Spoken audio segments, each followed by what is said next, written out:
Hello, this is Lorena Walsh. I'm is Celestial Time.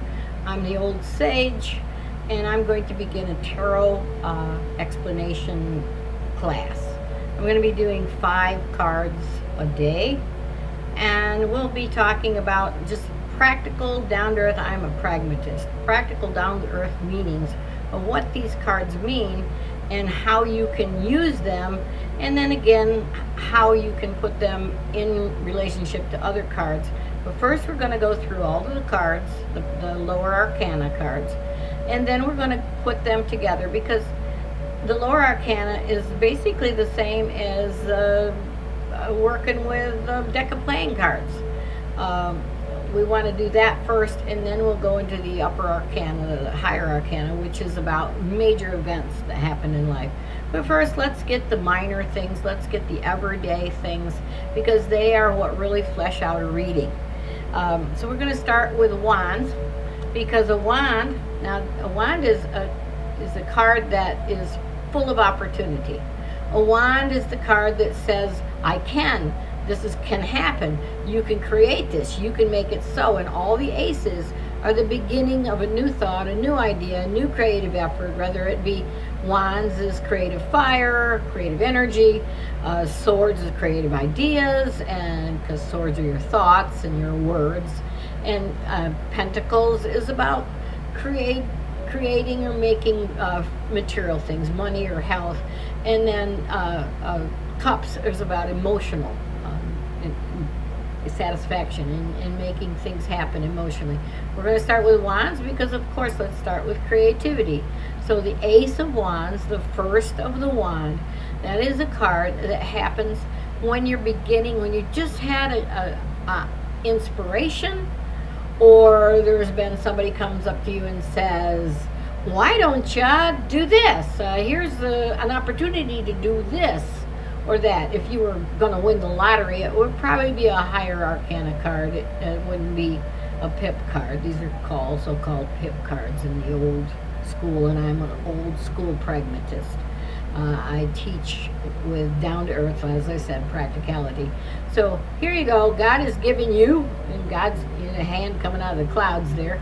God has given you the opportunity, a thought, an opportunity to make something happen in your life. It's up to you whether you take it or not. If it's upside down, you might not be taking it. You might be missing it. Might not be time to take it, depending on what the other cards around it are talking about. You can't just take one card alone ever. You have to have at least past, present, and future in order to make the tarot cards do much for you. You can draw a card once a day, especially when you're learning, and go, okay, well, what does this mean today? Now, don't be, oh, this is going to mean this and this is going to mean that, or this might be something bad or this might be something good. Just take note of what this card means, and it's the end of the day. When you're getting ready to go to bed, you can look back and go, okay, well, how did that manifest today? And 9 chances out of 10, it'll make perfect sense. And that's a good way to learn the tarot. Okay, so if you get an ace today, you pulled out an ace of wands today, be looking for some opportunity, or even the littlest thing. An opportunity for a sale. I might have a pentacle with it. Something. Your mind, your creativity, your fire will be sharp, and that's a good thing. Okay?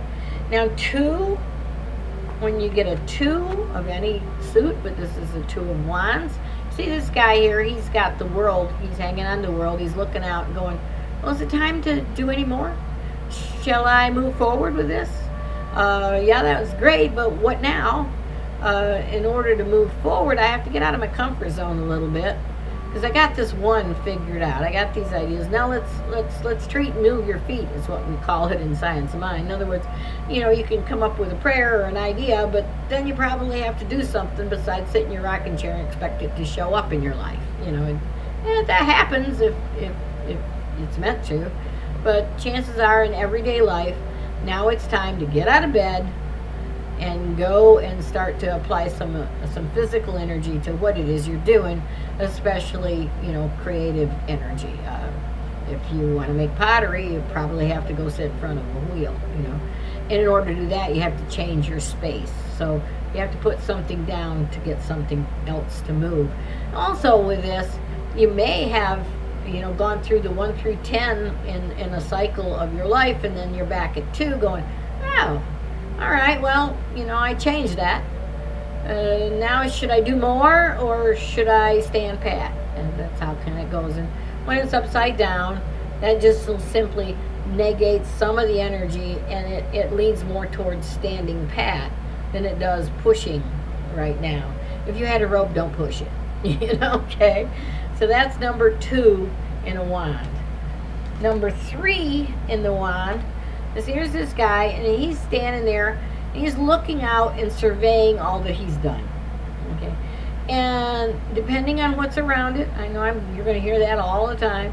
Is it time to be finished with this particular part, or is it time to move into this new part, depending on what else? But 3 always brings conflict. If you have 1 and 2, and you have 3, if there's a man and a woman, and they usually create a family, they make the 3rd. Some decks, this has got a baby. It doesn't always mean baby. It's all about what's around it, and how you feel when you're sitting with your client. That's where psychic energy comes in. It doesn't matter what these say. You can read from a book what these say, and it's still going to make some sense, because there's a law of resonance that says, as above, so below. If your intention is to read some events and some things that are happening, the cards will fall the way the cards will fall. I don't even believe in random. I don't really believe in accidents. I know that there are some, but generally they're creative events in the subconscious or the psyche or the spiritual energy in order to get your attention. So, but here we have, okay, what are you going to do with it now? Okay, if it's upside down, you kind of got to finish what you've started before you can do anything more. Like if you had the creative idea to, I don't know, something simple like create a dress. Okay, so 1, you had the idea. 2, you got out your sewing machine and you started working on the dress, and you maybe even finished it. Number 3 is, all right, either I got to accessorize this, it's got to fit me. I may have to do some alterations, or it's good, let's put this down and go to something else. It depends on what's around it. Okay.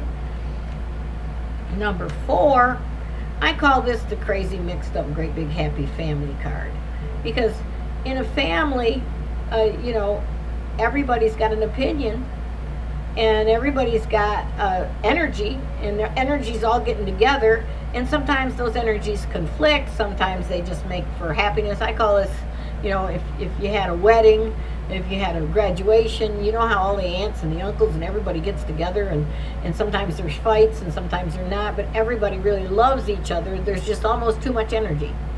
Okay, there's all these creative, you got to kind of sort out what it is that you really would like to do here. And if it's upside down, again, maybe you don't need to listen to everybody else's creative ideas. Maybe you just need to stay with your own.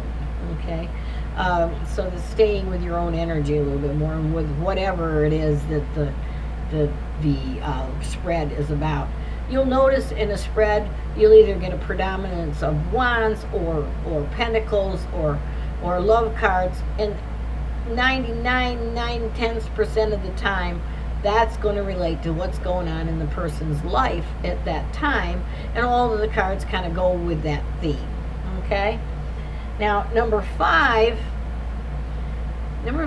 is a place in your life where, you've decided whether you're going to take everybody else's advice and creative energy, or you're going to do your own. But this card comes up for me an awful lot when you're in an environment like an office or a work where there's just crabbing for crabbing's sake sometimes. People don't really mean anything by it, but people are frustrated. This is a frustration card. And, upside down, it gets a little worse, upside down, you probably need to back up a little bit, be in your own energy, not play into all of the drama that's around you.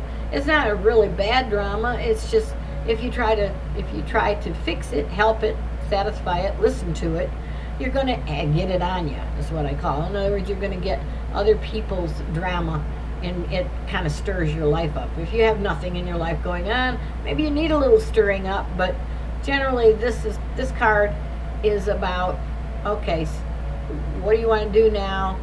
A lot of stuff that's going on around you isn't really your stuff. It's about change. It might be, if it was in an office, it might be urging you to go, okay, I'm either going to have to stay in my own corner, or I don't need to get involved in that, or, I need to just do my own thing my own way. It depends, again, on the person, the situation. But the 5 is always, always, always about the first change, okay? If it was, I like to use a family. First there's one person, and then there's 2, they get married, and then there's 3, they have a child, and then there's 4, they've got maybe 2 children, or else they need to buy a house, or then there's 5, and oh my gosh, the drama. Now we have daycare, now we have this, now we have that. All these things can be stressful, but they're not really bad, okay? So I'd like you to just digest these 5 cards. Tomorrow I'll come back in with 5 more, and we'll go from there, and we'll go into my practical tarot class that I would like to offer anybody and everybody. I'm also doing online astrology. I'm an astrologer. I do astrology. I do tarot online. I do tarot on from cell phone. My phone number is 832-444-8380. I will do phone readings. I like to Skype. I like to, that way we can more see each other, but it's not necessary. I'm also going to be doing Renaissance fairs throughout the country. That is my main occupation. I run different shows all over the United States. The next one I'll be in is Pittsburgh. Come see me there, and have a great day in the Renaissance if you'd like to. And otherwise, tune in for the next episode of what does the tarot mean and how to use it. Thanks so much. You have a great day. Bye-bye.